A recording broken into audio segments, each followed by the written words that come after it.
Hello everyone and welcome back to another video, and yes, it is that time again for a tier list. This time doing it a little bit different. We're doing a tier list on chess pieces. Now you may be thinking, what are you actually putting them in tiers of? And I'm just going to put them in tiers of impact on the board. So let's get into things. So first we have the pawn.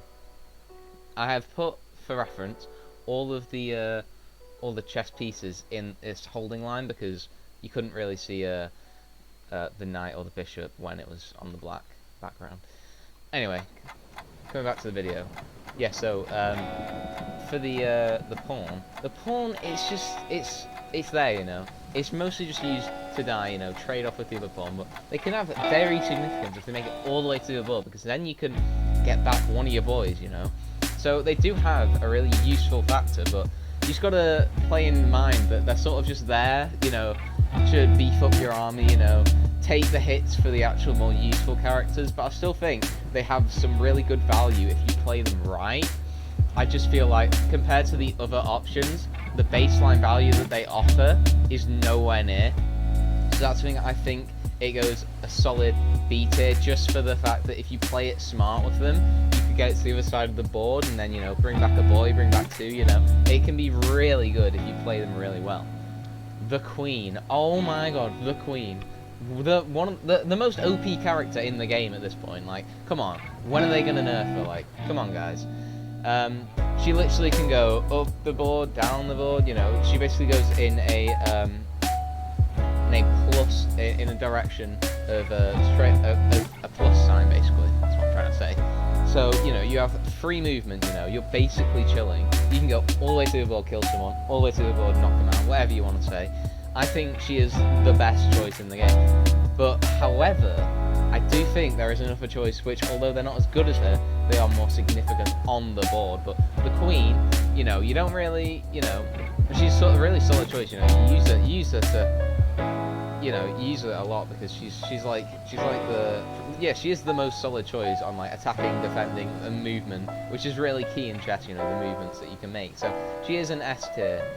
Okay, so now we are onto the knight. So the knight, where do I begin? So the knight, let me just think back to my chess days.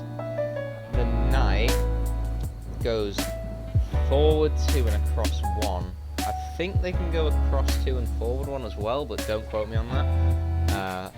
Yeah, the knight, it's really interesting, you know.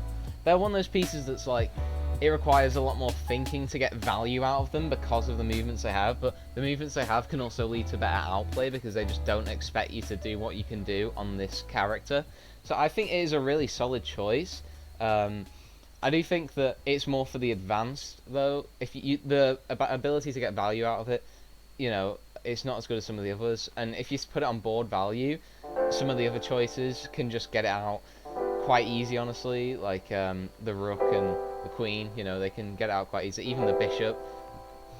And it's sort of forgotten. It's some of the underwhelming ones, just because it requires like practice and skill to think about its movement, because it is so different, very innovative movement compared to the others until later in the video. But yeah, I do think it's a solid choice. I do think though it requires quite a bit.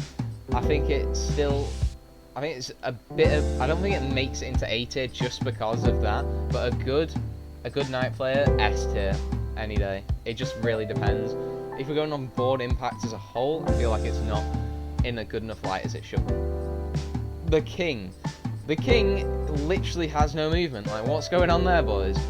Well, I mean, it's obviously that we can get checkmate in, but anyway, yeah, so he doesn't have any movement, but he has to go S tier. He has to go to the top of S tier, because without the king, the game is over, you know, checkmate. Like, it's in the it's one of the most famous saying, checkmate, you know. The king needs to be there, or the game's just not a thing, you know. It's like the bread and butter, the chessboard and the king, you know. They go together hand in hand. He's a good piece, you know. He goes one anyway, well, one in a plus direction as well. Yeah, I do think he's a solid choice. Really good.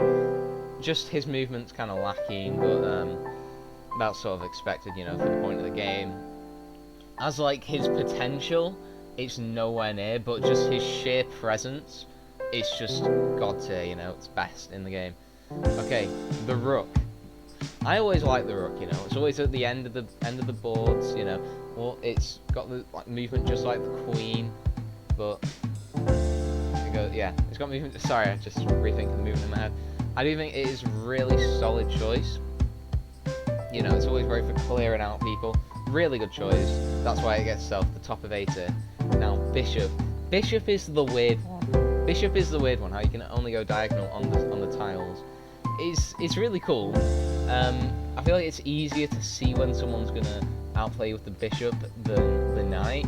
But I still feel like the Bishop is a really solid one if you're really good with him. He's sort of once again kind of forgotten about because he's outclassed by. I wouldn't say outclassed. I'd say his skill set is a bit more advanced, not as advanced as the Knights than the other ones. So it's sort of just forgotten about a bit. You know, you get some cheeky kills with him every once in a while, but yeah, I don't know.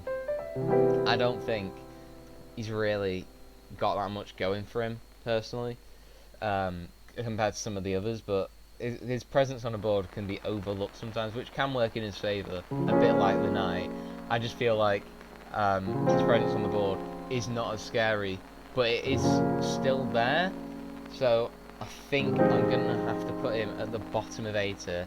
His presence is more there than the Knight, just by a little bit, just because, you know, but at the same time, that is easier to outplay, so that's sort of where it gets a bit difficult in the rankings, because his presence on the board can be quite good, but you can tell easier if you're going to get outplayed by him than the Knight, if you're just like, you know, off the top of your head thinking, unless you're like proper in the mood, focused and dedicated to the gameplay.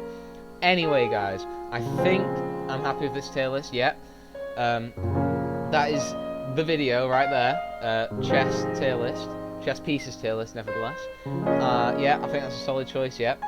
I'd love to hear your comments below. If you play chess, do you enjoy it? You know, what do you think about this tier list? And I'm looking forward to making more tier lists in the future. If you have any ideas or any preferences of what you want me to make, then please let me know in the comments down below. And yeah, peace guys.